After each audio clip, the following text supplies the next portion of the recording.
ಅದನ್ನ ರುಬ್ಕೊಂಡು ಬರ್ತೀನಿ. ತರಕಾರಿಗೆ ಸ್ವಲ್ಪ ಸಾಲ್ಟ್ ಹಾಕ್ಕೊಳ್ಳೋಣ, ಸ್ವಲ್ಪ ಟೇಸ್ಟು ಚೆನ್ನಾಗಿ ಬರುತ್ತೆ ಅದಕ್ಕೋಸ್ಕರ.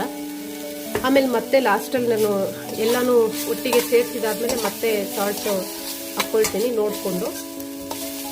ಸೊ ಈ ಥರ ಹಾಕ್ಕೊಳ್ಳೋಣ, ಸ್ವಲ್ಪ ಮಿಕ್ಸ್ ಮಾಡಿಕೊಂಡು. ನೋಡಿ, ಇದು ಪೇಸ್ಟ್ ರುಬ್ಕೊಂಡು ಬಂದಿದ್ದೀನಿ, ಎಷ್ಟು ಚೆನ್ನಾಗಿ ರುಬ್ಬಿದೆ ಇದು ನೋಡಿ. ಇದನ್ನು ಇವಾಗ ಇದಕ್ಕೆ ಆ್ಯಡ್ ಮಾಡ್ಕೊಳ್ಳೋಣ.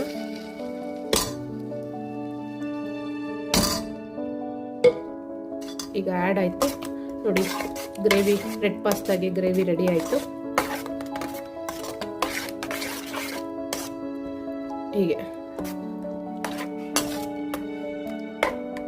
ಚೆನ್ನಾಗಿ ಬಂದಿದೆ ನೋಡಿ. ಇದು ಸ್ವಲ್ಪ ಒಂದು ಕುದೆ ಬರಲಿ.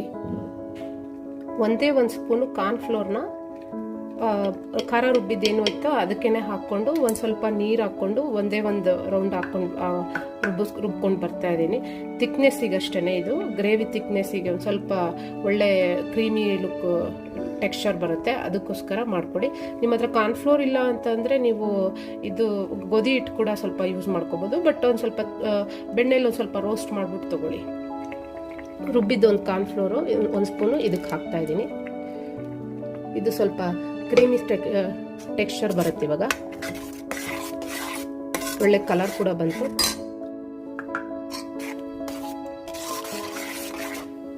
ಇವಾಗ ಇದು ಚೆನ್ನಾಗಿ ಕುದೀತಾ ಇದೆ.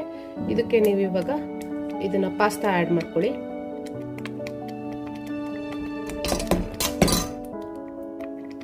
ಪಾಸ್ತಾ ಆ್ಯಡ್ ಮಾಡಿದ್ದೀನಿ. ಇವಾಗ ಇದನ್ನ ಮಿಕ್ಸ್ ಮಾಡ್ತಾ ಇದ್ದೀನಿ. ಎಷ್ಟು ಕ್ರೀಮಿಯಾಗಿ ರೆಡ್ ಪಾಸ್ತಾ ಎಷ್ಟು ಚೆನ್ನಾಗಿ ಬಂದಿದೆ ನೋಡಿ. ಇದಕ್ಕೀಗ ರುಚಿಗೆ ತಕ್ಕಷ್ಟು ಉಪ್ಪು, ಅವಾಗಲೇ ಸ್ವಲ್ಪ ಹಾಕಿದ್ದೆ ವೆಜಿಟೇಬಲ್ಸ್ ಸ್ವಲ್ಪ ಸಾರ್ಟ್ ಔಟ್ ಮಾಡೋಕ್ಕೆ. ಈಗ ಅದ್ರ ಜೊತೆ ಇನ್ನೊಂದು ಸ್ವಲ್ಪ ಉಪ್ಪು ಹಾಕ್ಕೊಳ್ಳಿ, ಟೇಸ್ಟ್ ಮಾಡ್ಕೊಂಡು ಹಾಕ್ಕೊಳ್ಳಿ, ಜಾಸ್ತಿ ಬೇಡ, ಸ್ವಲ್ಪ ಹಾಕ್ಕೊಟ್ಟೆ. ಅದ್ರ ಜೊತೆ ಸ್ವಲ್ಪ ಪೆಪ್ಪರ್ ಪೌಡರ್ ಕೂಡ ಹಾಕ್ಕೊಳ್ಳಿ, ಸ್ವಲ್ಪ ಪೆಪ್ಪರ್ ಪೌಡರ್. ಆಮೇಲೆ ಆರೆಗನೋ, ಸ್ವಲ್ಪ ಆರೆಗನೋ ಹಾಕ್ಕೊಳ್ಳಿ. ಅದ್ರ ಜೊತೆಗೆ ನೆಕ್ಸ್ಟು ಚಿಲ್ಲಿ ಫ್ಲೇಕ್ಸ್ ಸ್ವಲ್ಪ,